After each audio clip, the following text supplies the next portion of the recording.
Everyone, welcome to the Cultivate podcast from the Grove Church. I'm Charlie Lofton, the lead pastor there, and you've caught us now on episode 3 of a series where we're kind of exploring and trying to understand Islam, which is part of a larger series of kind of a comparative world religions that we've been doing. We talked about Mormonism, we've talked about Hinduism, and now we're in the middle talking about Islam.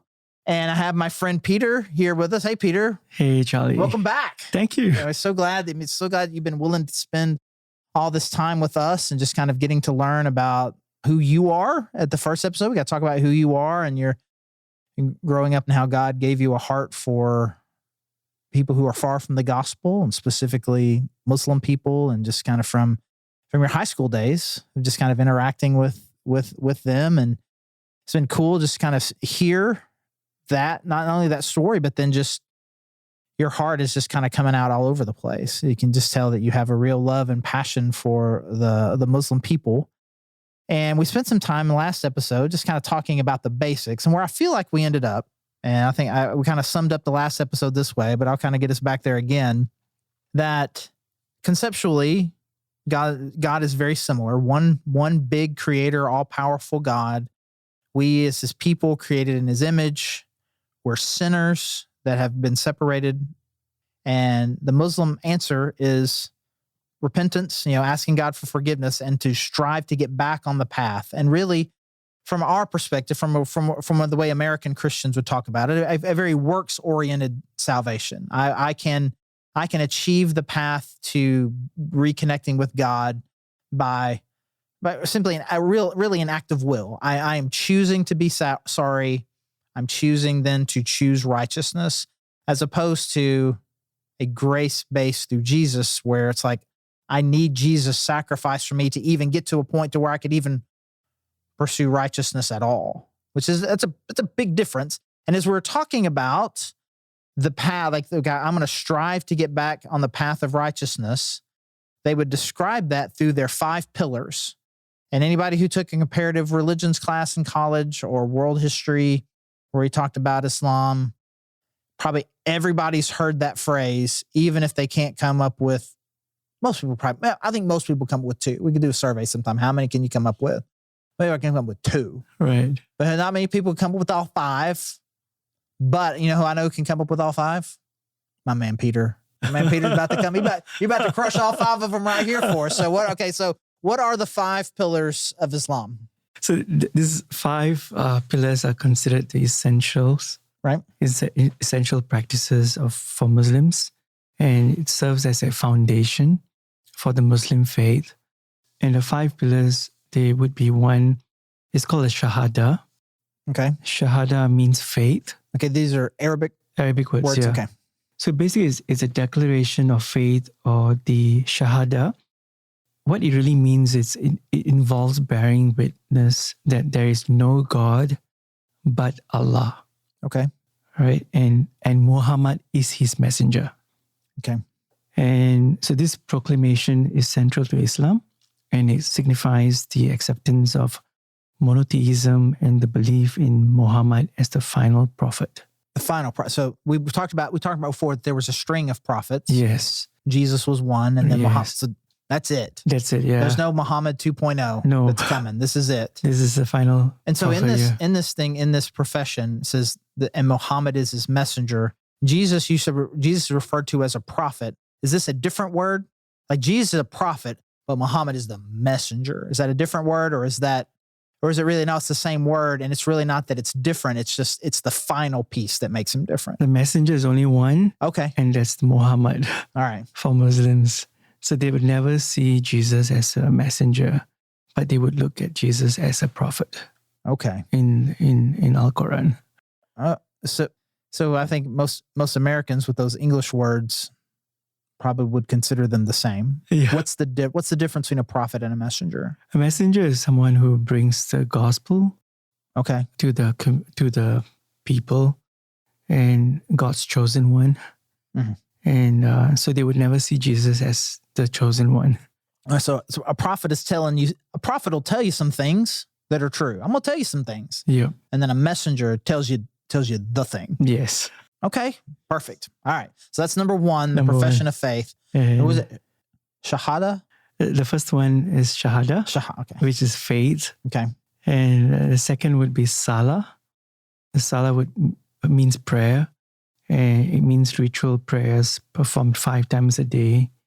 And so when Muslims pray, they are required to pray facing the Kaaba in Mecca.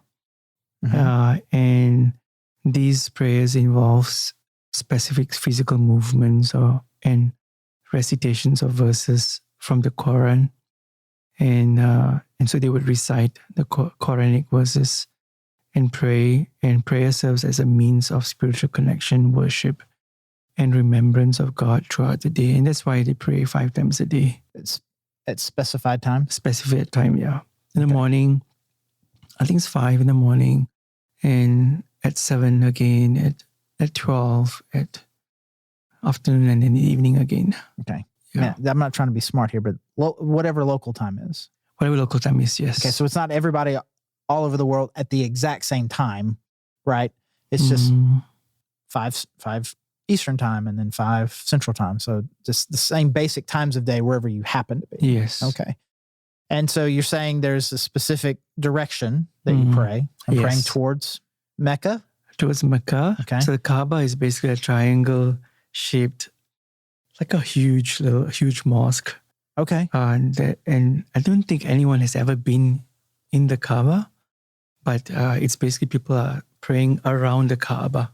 Okay. And I'm 1,000 miles away, and I'm praying towards it. Towards the Kaaba, yeah. So certain times, certain direction, and again, and it's scripted. Yes. You say these certain things and do these certain movements. So it's not like I'm just chilling and like, hey God, I'm kind of having a hard day today. Can you please be with me? It's very, you may have prayers like that. Do you have prayers like that? On your own. On your own, where you pray kind of like your own words to God? Maybe? Yeah, on your own, yeah. But these are these are scripted, yeah. 5 times a day, every day. Yeah. Is there like, and if you miss, is it like we get a, well, I mean, I know a lot of friends who don't go to the mosque or don't pray 5 times a day. Okay. Gotcha. Yeah. So they're pretty, I mean, like there are a lot of nominal Muslims. Okay. And so they wouldn't pray 5 times a day or even go to the mosque on Fridays. Okay. So that's pretty common. Okay. So the profession of faith, prayer. And third one would be zakat. Mm-hmm. Zakat would mean charity. So zakat is the obligation of giving a portion of one's wealth to help those in need. And it's actually considered a form of purification. Okay. And an act of social responsibility. Muslims are encouraged to give a specific percentage, and it's usually 2.5% of their annual savings to support the less fortunate and promote economic equity. Okay. So it's not just what you're giving to your mosque, so your mosque can, It's really more to help the poor and the less fortunate. Okay. Offerings and, Okay. So confession, prayer, faith, confession of faith, prayer, charity. And the fourth would be Psalm, which means fasting. Okay. Psalm refers to the obligatory fasting during the month of Ramadan. Okay. So during this month, Muslims abstain from food, drinks, and other physical needs from dawn till sunset. And fasting is seen as an act of self-discipline, spiritual reflection, empathy for the less fortunate, and a means of attaining closeness to God. Okay, so the fasting, that it's only during the month of Ramadan. It's not like a weekly or a monthly. No, it's just during the month of Ramadan. And it's just from sun up to sundown. Yes. Okay. Yeah, my wife and my daughter, they both fast during the month of Ramadan for Muslims. Okay. So while they are fasting, they fast and they pray for Muslims. That's really cool. Like most people's familiarity, again, you have to apologize for us being Americans. Most people's familiarity with Ramadan and fasting is if there are any Muslim athletes, professional athletes, yes, and then you'll hear about, you've got this athlete on this NBA team and he doesn't get to eat all day.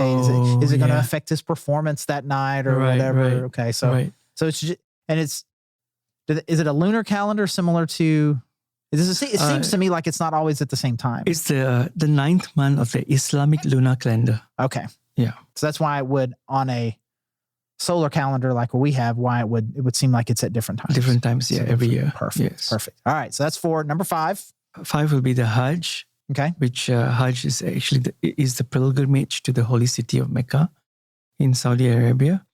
And this is a once-in-a-lifetime obligation for those Muslims who are physically and financially capable. Okay.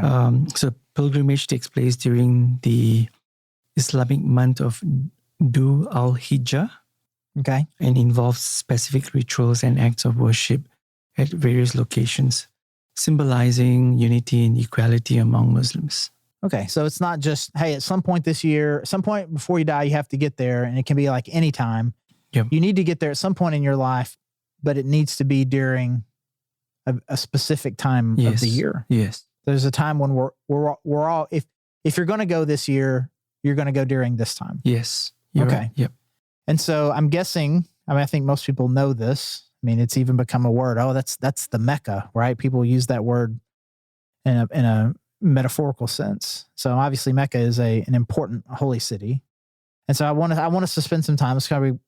I want us to wrap this up first. I want us to spend some time. I will come back to that because I do want to understand kind of what the significance of that particular city is. So the profession of faith, prayer, giving to the poor, fasting at Ramadan, and one pilgrimage in my lifetime. Yes. Will some people do multiples, because it's that important? If people can afford it, they would. Okay. Yeah. All right. And so I am striving to be on the path of righteousness. And so these 5 things are going to they're going to consume me. I've got, obviously, I'm sure there are other moral codes in the Al-Quran, right? Yeah. Right. But and so I need to follow those too, because that shows my devotion to God, but it's really built around, right. These are the main ones. These would be the fundamental practices of Islam, but they are not the entirety of Islam. Okay. So because there's also the Hadith. Right. Yeah. And so what the 5 pillars of Islam, they provide a framework for religious observance and ethical living. But the Hadith, which is actually the sayings and actions of Prophet Muhammad, is something that Muslims follow as well. Okay. Yeah. Okay. So let's get into it then. So we've got this framework, and so we even talking about Mecca, I think is a good transition. I'm gonna tell you what I think I know, and then you can tell me if that's right, and you can add meat to the bones.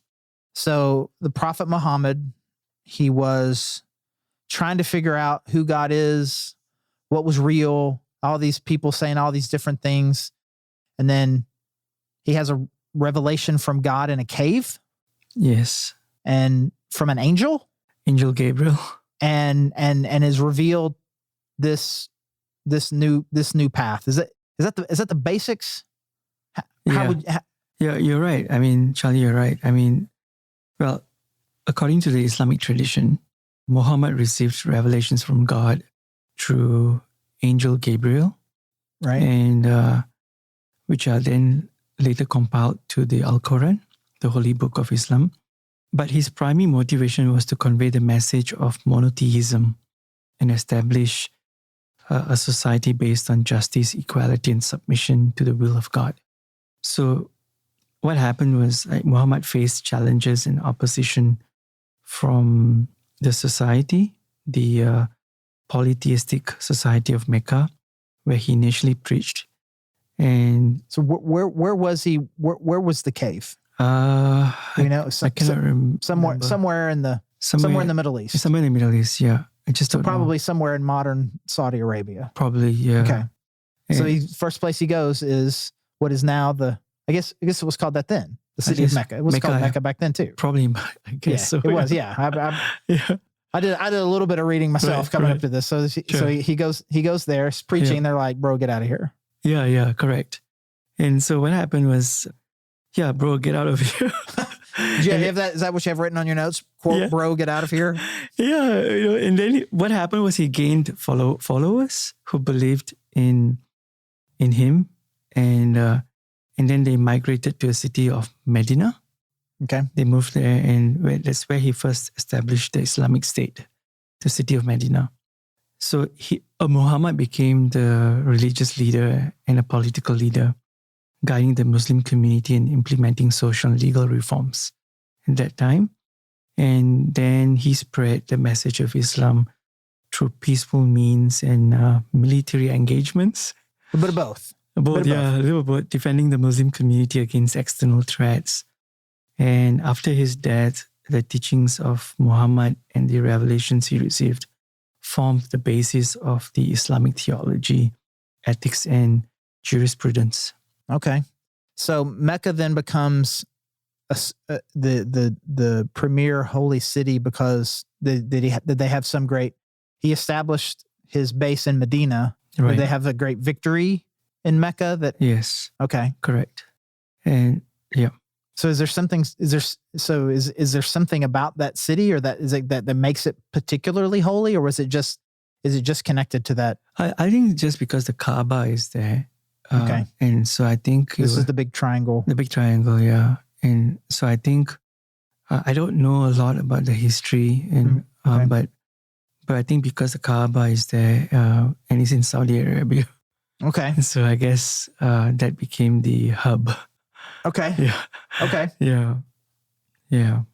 And so you've very delicately said this, which I appreciate, because again, your heart is coming out, right? It was a mixture of what we would just call good old fashioned evangelism, right, and military conquest, right? And so there's a lot of, more so probably 20 years ago than now, but there was certainly in America a lot of talk and a lot of connection as Islam being a very violent religion, that violence is kind of in its nature from the very beginning. And so while Christianity or even Hinduism, they have violent stories that we could tell from the past, some would say that violence, I've said that there are people that have been taught, we've been taught this or been tried to be convinced of this, that the violence in Islam is inherent into what it is from the very beginning, and it still is. Mm-hmm. It's still it is still trying to achieve its means through violence. I'm just interested to know what you would say to that. Wow. Well, it's yes and no. Okay. All good questions have a nuanced answer. And we established that 2 episodes ago. Well, it would be unfair to make a blanket statement that Islam has a violent presence. Like any other major world religion, Islam has a diverse set of followers, right, with varying interpretations and practices, and that's normal. And we know of instances of violence perpetrated by individuals and groups claiming to act in the name of Islam, jihad, for example. Right. It is crucial to differentiate between the actions of a minority and the beliefs and teachings of a larger Muslim community. So it's just a minority of people who think that way. But I do agree that the acts of violence is committed by individuals are extremists. And this would be people who do not represent the peaceful teachings of Islam as outlined in the Quran or the example of Prophet Muhammad. And so, the majority of Muslims worldwide will uphold principles of peace and compassion and social justice as part of their religious commitment. And that's something we have seen in different parts of the world. But then there are also a group of people, right, for sure, who go to the extreme and have a different interpretation of the scriptures, the Islamic scriptures, and they take it to the other extreme, and on the basis of justice, right? Or if they feel threatened, then they would exercise violence. Okay.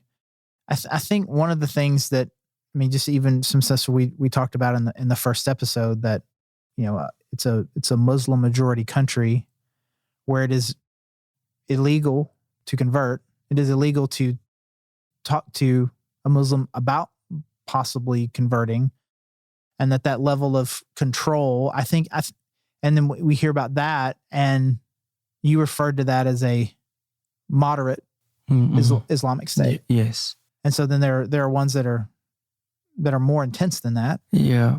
For sure. For sure. Yeah. Like Afghanistan, for example, the Taliban's. Right. Yeah. I mean, in Afghanistan, there are 18 million Hazara Muslims. What is that word? Hazara is an ethnic group in Afghanistan. And they're persecuted by their own community, Muslims. Oh, wow. Simply because they are not Sunni Muslims, they are Shias.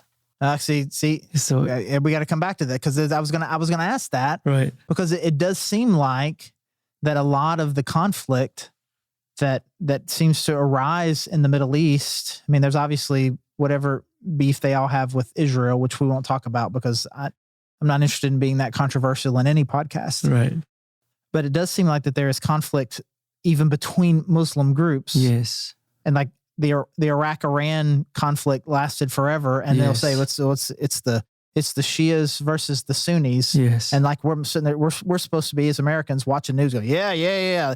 We don't even know what those words means. Are they ethnic groups?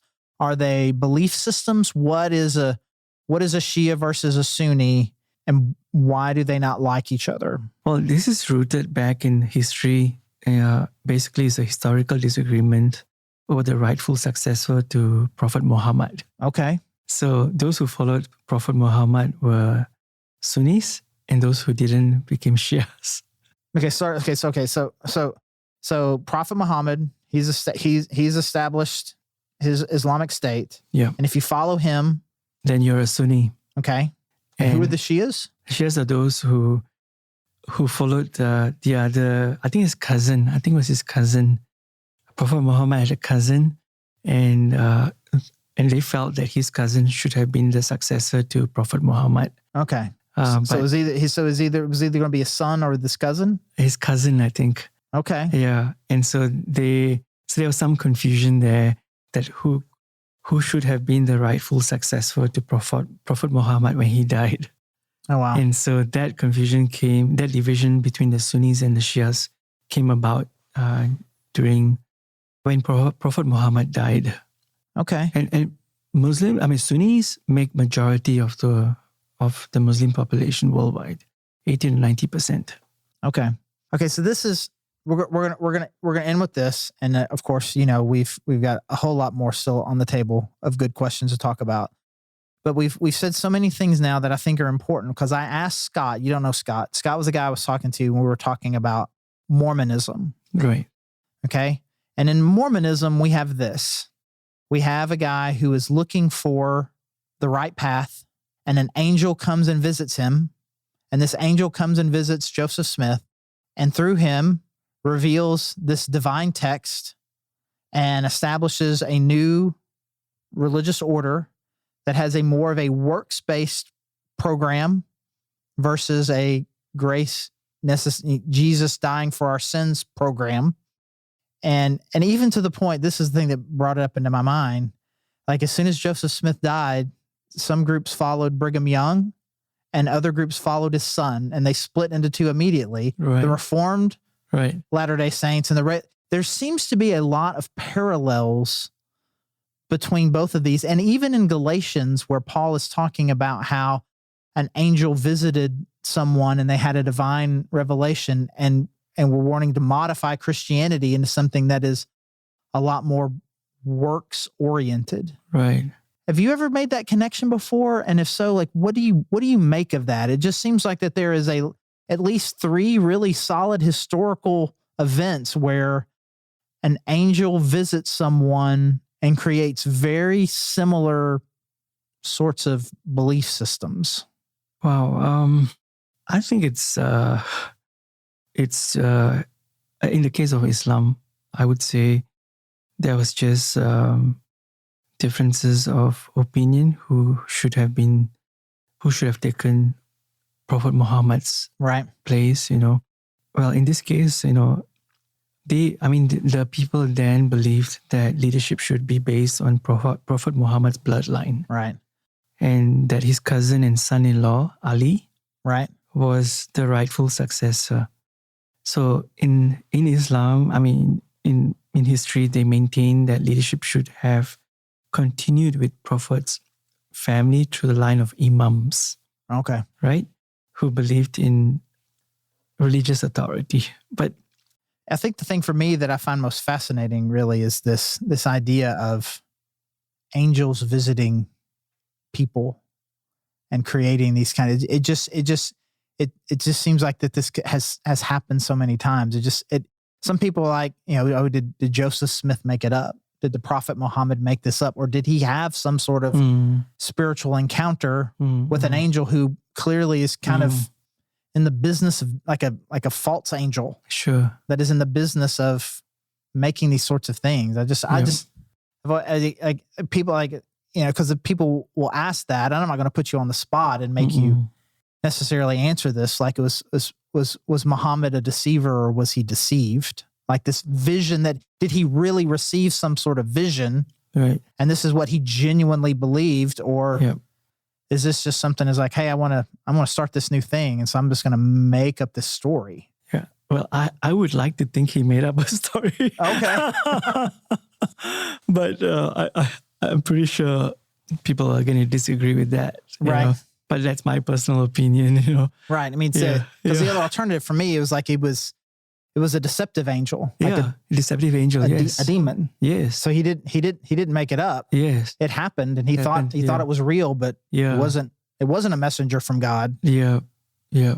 And so, anyways, I mean, it's to me, that's just an interesting thought, because I do think, because it's what Paul said in Galatians. Even if an angel should come to you, right, and give you a different gospel than this, do not believe it. I just don't think it was random. Paul didn't just say, hey, if a chicken flies out at you and starts screaming at you a different gospel. I mean, it's like, hey, if you read something in the clouds, he didn't say it. I mean, it wasn't random. I think this was something that someone had claimed had happened, and again, maybe it did. Not one of God's angels, but one of the bad ones. Yeah. And it really just kind of, I don't know if eerie is the right word, but just anyways. Yeah. So we got quite a few more things that I would like for us to talk about. Sure. We've touched on a few of them. We got a couple of more misconceptions that I'd like for us to talk about. And then I would love to hear about, I wouldn't say that there is a large, vibrant community of Muslims in Northwest Arkansas, but it is likely that some of the people who are listening know someone, and just kind of to talk about what advice you would have. So we'll get to that in our next episode. And as always, thanks so much for being here with us, Peter. Thank you. And thank all of you for listening. Thank you for being a part of this, and encourage you to keep coming back. We're going to wrap this up pretty soon. And thank you so much for being a part of this. And we'd love to connect with you either on Sundays or online. You can go to thegrovechurch.org/connect, find out everything that you need to know about our service times in person or online. There's a form you can fill out. Let us know that you're listening. Either way, any way that we can, we'd love to help you, serve you, connect you. Please let us know. Thanks so much for listening. Thanks again, Peter, for being with us, and we'll see you next time.